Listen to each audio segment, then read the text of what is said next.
Tengan muy buenos días, buenas tardes o buenas noches a la hora que se encuentre viendo este video. Mi nombre es Ana María León y voy a seguir hablando sobre la segunda etapa de la filosofía, que es la filosofía medieval. Dice que la duración de esta filosofía ronda sobre el siglo V al siglo XV.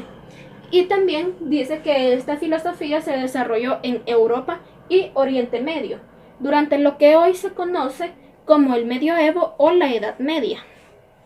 También vamos a hablar sobre los periodos que se desarrollaron acá, que tenemos la patrística del siglo I al siglo VIII.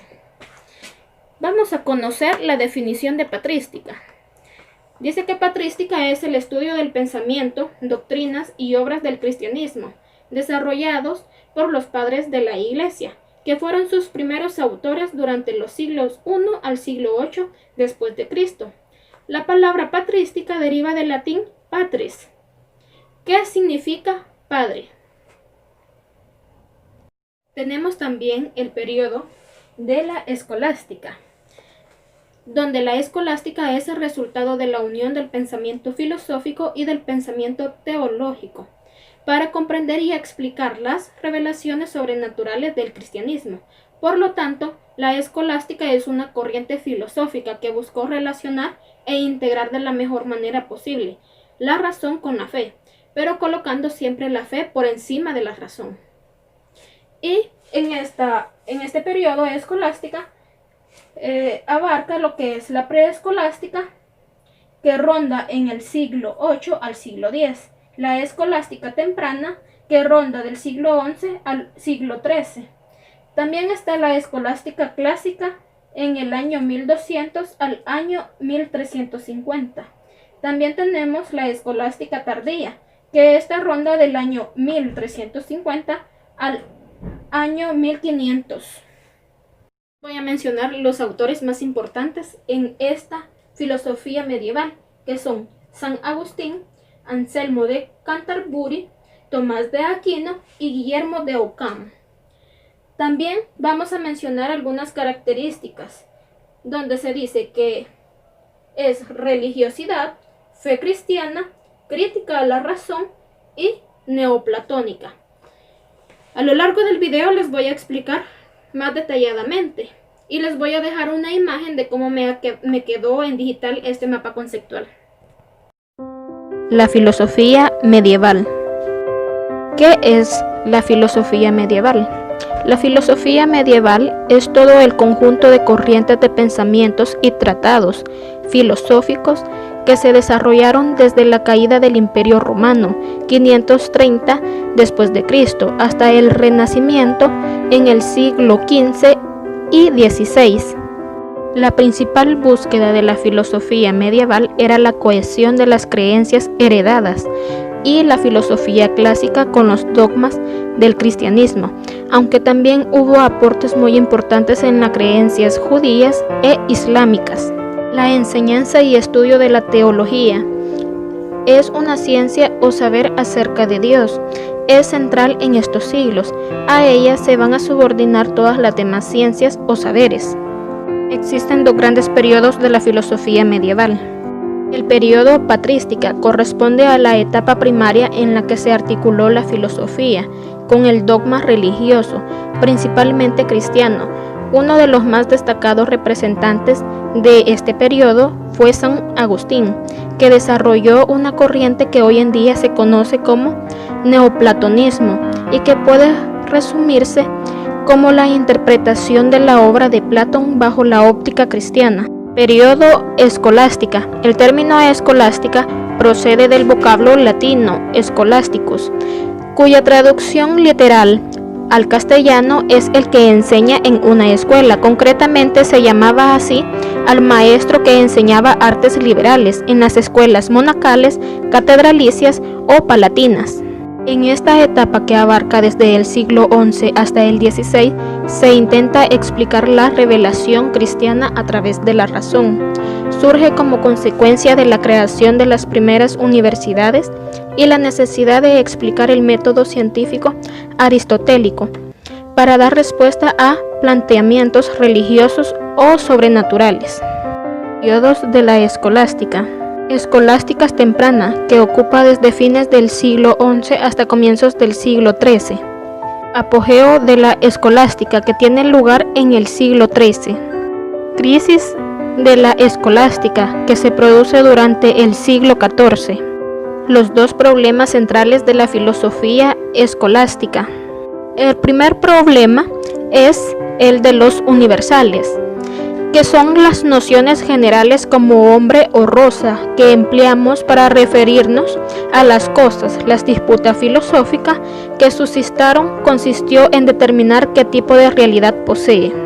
El segundo gran problema que se plantea en la escolástica es el de las relaciones de la razón y la fe.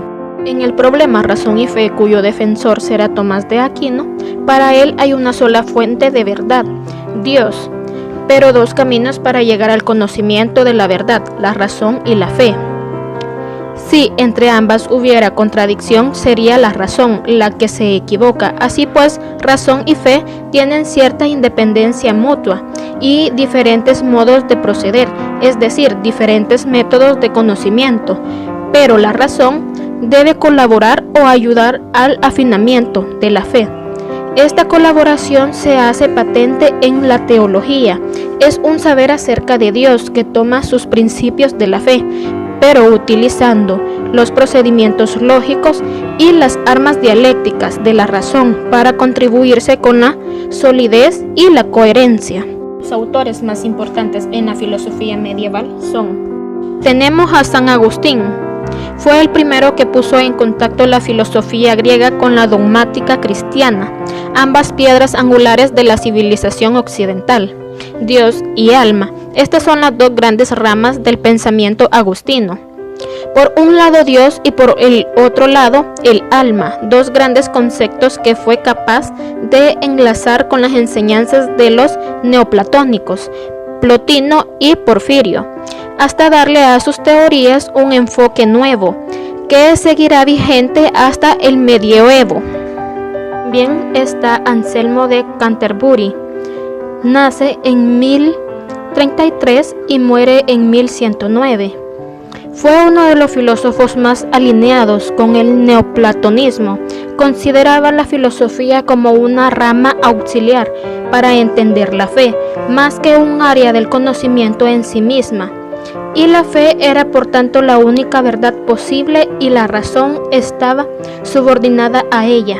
Además, a Anselmo se le atribuye la creación del argumento ontológico, que plantea la existencia de Dios, aquel del que nada más grande puede ser pensando. Si Dios existe en el plano mental, también existe en la realidad. Bien tenemos a Tomás de Aquino, que nace en 1225 y muere en 1274, rompiendo con la tradición agustiana y muy característica de la filosofía medieval en general, de imponer la fe sobre la razón. Tomás de Aquino considera que fe y razón constituyan dos campos de conocimiento diferentes, sin embargo deja lugar para un espacio común en el que la fe y la razón se interrelacionan. Y por último tenemos a Guillermo de Ockham. Nace en 1285 y muere en 1349. Fue un paso más allá de sus predecesores, al defender no solo la existencia de la filosofía y de la teología como dos áreas diferentes, sino también al desvincularlas. Pero Guillermo piensa que la razón es una facultad del hombre, mientras que la fe pertenece al campo de las revelaciones divinas. Así que no solo están separadas, sino que son opuestas.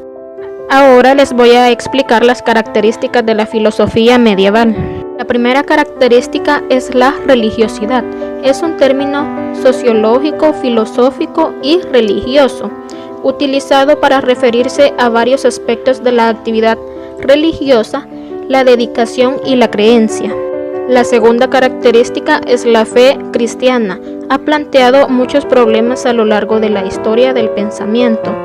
Modernamente ha sido objeto de diversas interpretaciones, y hay unos que niegan rotundamente que tenga alguna validez y otras que declaran que es la única forma posible de hacer genuina filosofía.